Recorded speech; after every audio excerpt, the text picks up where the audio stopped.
Good evening, everyone. Good evening. Images formed by two inclined plane mirrors. एक formula based है बेटा ये। एक फार्मूले को आप याद करके दो तीन छोटी मोटी कंडीशंस हैं उनको फॉलो कर लें तो ये आ जाता है। इसमें ऐसा है बेटा, एक मान लीजिए मिरर ये है, एक मिरर ये है, दोनों मिरर कुछ एंगल पे इंक्लाइन है। प्लेन मिरर है बेटा, सिंपली प्लेन मिरर।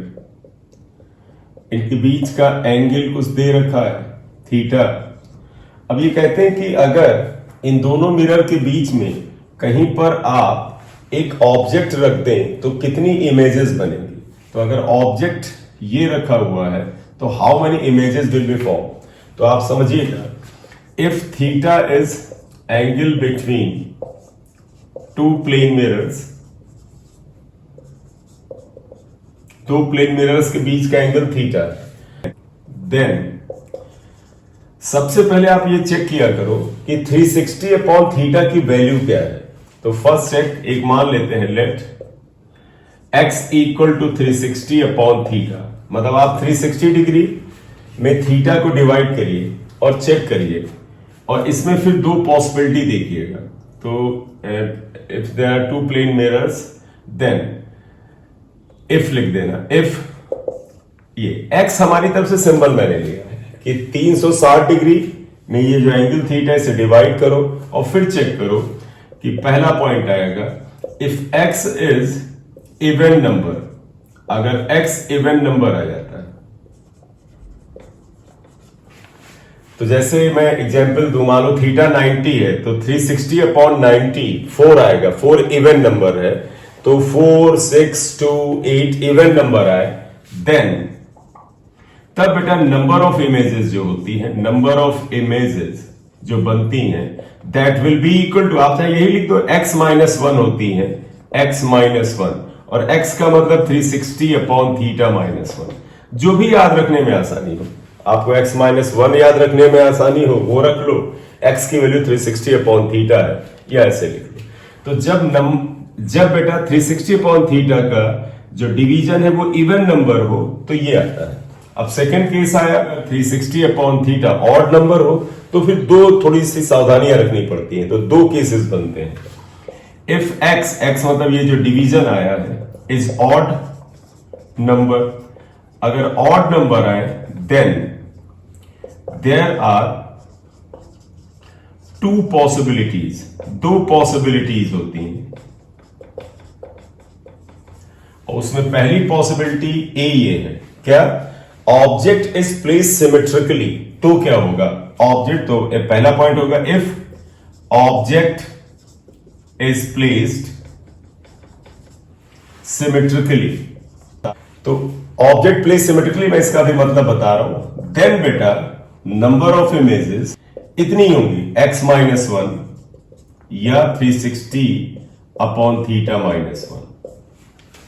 तो तुम पहले चेक करोगे कि 360 अपॉन थीटा की वैल्यू इवन नंबर है, ऑड नंबर है। इवन नंबर है तो 360 upon theta minus 1, odd number है और ऑब्जेक्ट सिमेट्रिकली रखा हुआ है तो 360 अपॉन थीटा माइनस 1 होगा।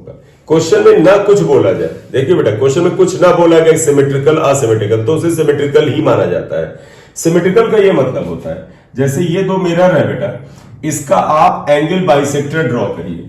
अगर ऑब्जेक्ट इसके एंगल बाइसेक्टर पे है, मतलब ये एंगल अगर थीटा था तो ये थीटा बाई 2, ये थीटा बाई 2, एंगल बाइसेक्टर पे है तो इसे सिमेट्रिकल बोलते हैं।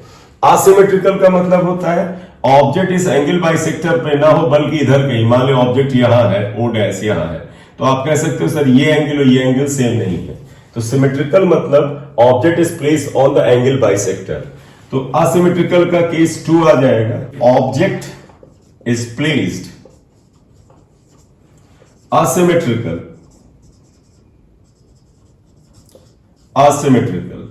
तब बेटा number of images equal to, simply बेटा ये आ जाएगा 360 अपॉन थीटा, मतलब माइनस 1 नहीं करना है आपको, सीधे 360 अपॉन थीटा कर देना, करेक्ट।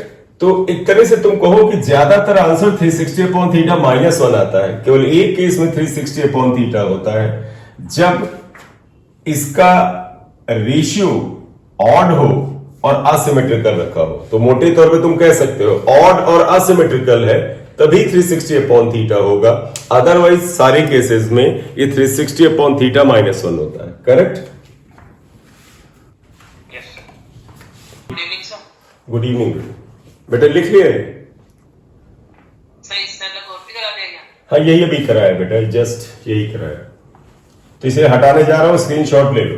अगर दो मिरर बेटा एक दूसरे के पैरेलल रखे हुए हैं, तो अब इसी में अगर मैं एक एग्जाम्पल ले लेता हूं, example 1, if theta equal to 0 that is two mirrors are parallel रखे हुए। मतलब आप ऐसे मानिए दो मिरर पैरेलल है, एक ये है, ये एक मिरर ये है, ये बेटा ऐसे रखे। इसके बीच में अगर ऑब्जेक्ट होगा बेटा यहां ऑब्जेक्ट, तो इसकी इनफाइनाइट इमेजेस बनेंगी। क्यों बताइएगा? एक्स अगर आप निकाल लें या नंबर ऑफ इमेजेस बताइएगा, या पहले चलिए एक्स निकाल लें। एक्स इक्वल टू क्या होता है? 360 अपॉन 0 आया, या थीटा होता है तो 360 अपॉन 0 इन्फिनिटी आया। तो इसका तो नंबर ऑफ इमेजेस इन्फिनिटी हो गई। अब आप कहोगे सर वो -1 वाला रूल, उससे क्या फर्क पड़ता है? या तो 360 अपॉन थीटा -1 होता है या 360 अपॉन थीटा होता है। 360 अपॉन थीटा इन्फिनिटी है तो -1 करने से भी इन्फिनिटी ही तो रहेगा ये। तो therefore number of images is equal to infinity. तो ये एक तरह से नंबर ऑफ इमेजेस को ही बता रहा है कि इन्फिनिटी इमेजेस बनेगी। ठीक है, चलिए एक और ले लेते हैं, एग्जाम्पल 2 ले लीजिए। यहां पर इफ मिरर्स आर परपेंडिकुलर, अगर मिरर परपेंडिकुलर हो, परपेंडिकुलर का मतलब थीटा 90 हो गया, तो पहले चेक करो, then x is equal to 360 upon theta check करो, 360 अपॉन 90 4 आएगा। 4 इवन नंबर है, ये इवन नंबर है, तब पता है देयरफॉर नंबर ऑफ इमेजेस क्या होता है। तब बेटा नंबर ऑफ इमेजेस क्या होता है? तो बताया था x माइनस वन यानी 4 - 1 इक्वल टू 3। 3 इमेजेस बनेंगी अब इस केस। क्लियर? बनती कैसे ये इमेजेस? दो मिरर परपेंडिकुलर है, ये देखो 90 डिग्री पे है। इसमें ऑब्जेक्ट सिमेट्रिकली, जब nothing is said object symmetrically यहां रखा है, बिल्कुल ये ऑब्जेक्ट है। तो बेटा तुम्हें पता है एक मिरर के सामने अपोजिट डायरेक्शन में सेम दूरी पे इमेज बनती, जितना दूरी ये है इतनी दूरी पे इधर इमेज एक बनेगी I1, एक बेटा इस मिरर में सेम डिस्टेंस पर इमेज बनेगी I2, 2 इमेज हो गई। और एक इमेज बेटा इनका जो ये कॉर्नर है इस जगह यहां कहीं पर बनेगी, एंड दैट इज I3। तो 3 इमेजेस जो बनेगी 90 डिग्री के केस में I1, I2 और I3, there are 3 such images. Clear? Yes sir. ठीक है, एक और एग्जाम्पल ले लेते हैं, ऊपर आ जाइएगा, जिसमें ये 360 अपॉन थीटा जो है वो ऑड नंबर अगर आ जाए, तो एक एग्जाम्पल ले लीजिएगा, example 3, if theta equal to 72 degree, अगर थीटा 72 डिग्री है यानी दोनों मिरर के बीच का एंगल ये, देन बताइएगा पहले तो x चेक करिए, जो 360 अपॉन थीटा होता है that is equal to 360 upon 72, कितने टाइम जाएगा बेटा? 5 टाइम्स। तो अब ये ऑड नंबर हुआ, ऑड हुआ। तो ऑड में जैसे ही बेटा ये ऑड नंबर आ जाए, यानी कि 1, 3, 5 ऐसा आ जाए, तब तुम्हें याद है पहली पॉसिबिलिटी क्या थी? तुम ये चेक करो, अगर ये सिमेट्रिकली रखा है तो आपको क्या माना है? 360 अपॉन थीटा -1, और नथिंग इज सेड, इसमें कुछ नहीं बोला गया है, इसका तो सिमेट्रिकल हुआ। तो आप लिखोगे since nothing is said in question में कुछ नहीं बोला गया है, it means object is placed symmetrically, object is placed symmetrically, और symmetrical में मैंने तुम्हें बताया क्या था बेटा? -1 वाला होता है, placed symmetrically, then number of images is equal to 360 upon theta -1 यानी 5 - 1 = 4 आता है। 4 images will be formed। और आइएगा तो पता, जैसे हम मिरर आमतौर पे जब इसमें पढ़ रहे होते हैं तो ये मिरर थिन मिरर होते हैं। अब हम बात करना चाहते हैं कि brightest image in case of a thick mirror, brightest image in a thick mirror. जरा इसे देखिएगा, इसका रिफ्लेक्शन करा के हम बताते हैं। जैसे थिक मिरर का मतलब ये होता है, आप मिरर की मोटाई दिखाइए, पतला मिरर नहीं बनाएंगे। ये मिरर है, देखो आपने इधर सिल्वर कर दिया, पेंट कर दिया बेटे, ये कौन सी इमेज ब्राइटेस्ट बनेगी? तो इसका पहला एक कंसेप्ट दिमाग में रखिएगा कि जब भी किसी शाइनिंग सरफेस पर रिफ्रैक्शन होता है, क्योंकि जब लाइट रे, देखो ये पड़ेगी, ये लाइट रे यहां पर ऐसे पड़ी, ये इंसिडेंट रे है। जिस ऑब्जेक्ट से ये लाइट आ रही है, इसकी इंटेंसिटी शुरुआत में मानोगे 100% है, मतलब जो भी इसकी इंटेंसिटी है 100 है। तो जब पहला रिफ्रैक्शन होगा, तुम कहोगे रिफ्रैक्शन क्यों? क्योंकि बेटा ये ग्लास है, ये ग्लास है बेटा, तो लाइट रे एक मीडियम से दूसरे मीडियम में तो जाएगी। तो जब भी किसी जगह पर रिफ्रैक्शन होता है तो थोड़ा सा रिफ्लेक्शन भी होता है।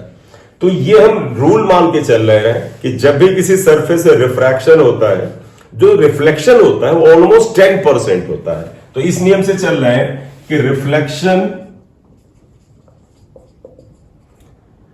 on a glass surface is about 10%। मतलब जब लाइट इसके ऊपर पड़ती है 90% दूसरे मीडियम में चली जाती है, 10% रिफ्लेक्ट होती है। ये आपने 100% लाइट डाला, इसका 10% रिफ्लेक्ट हुआ, 10% यहां पर आएगा। यहां पर ये पहली इमेज मिलेगी, फर्स्ट इमेज है बेटा, फर्स्ट इमेज है ये।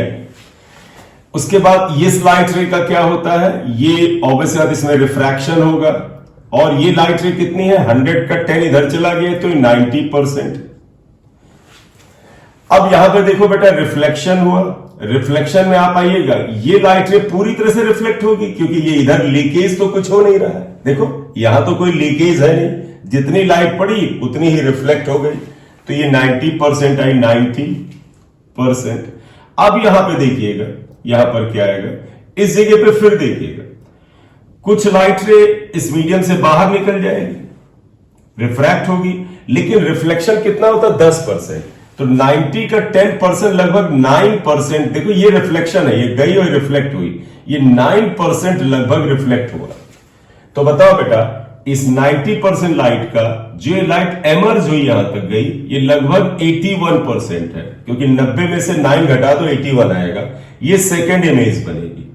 एक अंदाजा तो मिल गया होगा कि सेकंड इमेज ही ब्राइटेस्ट होने वाली है, क्योंकि की टोटल इंटेंसिटी का 81% यहां आ जा रहा है। इसका तो बाकी में 81 ये हो गया, 10 ये हो गया, 91 हो गया, बाकी तो 9 में बंटवारा करेंगे, बहुत कमी होने वाला है। एक और डायग्राम बना ही लेते हैं, ये लाइट रे पूरी रिफ्लेक्ट हो जाएगी। फिर आप बताइएगा, यहां पर आएगी लाइट रे, ट्रांसमिट होगी यानी रिफ्रैक्शन होगा, और कुछ रिफ्लेक्शन होगा, 10% रिफ्लेक्ट होगा, यानी ये 9% था, 9 का 10% यानी 0.9% रिफ्लेक्ट होगा, और 9 में से 0.1 हटा दिए, लगभग 8.1% आएगा। बोलो यही तो बचा बेटा। इस तरह से इस थिक ग्लास सरफेस से मल्टीपल रिफ्लेक्शन और रिफ्रैक्शंस होंगे, इनफाइनाइट टाइम्स होंगे, बार बार होता जाएगा। लेकिन एक बात तय है, पहली इमेज लगभग 10% ब्राइटनेस की थी, second image was of 81% brightness, and the rest images will be less than that of 81%। आप ये याद कर लो कि थिक प्लेन मिरर में रिफ्लेक्शन में जब इनफाइनाइट टाइम रिफ्लेक्शन और रिफ्रैक्शन होता है, उसमें सेकेंड इमेज ब्राइटेस्ट होती है। तो आप लिखोगे hence in this case second image is brightest, image is brightest, second image bright होती है, इवन सबसे मोस्ट ब्राइट होती है। आया कि एक थिक मिरर में जब मल्टीपल रिफ्रैक्शन और रिफ्लेक्शंस होते हैं तो सेकंड इमेज इज ब्राइटेस्ट। ये नोट करिए, फिर नेक्स्ट करते हैं।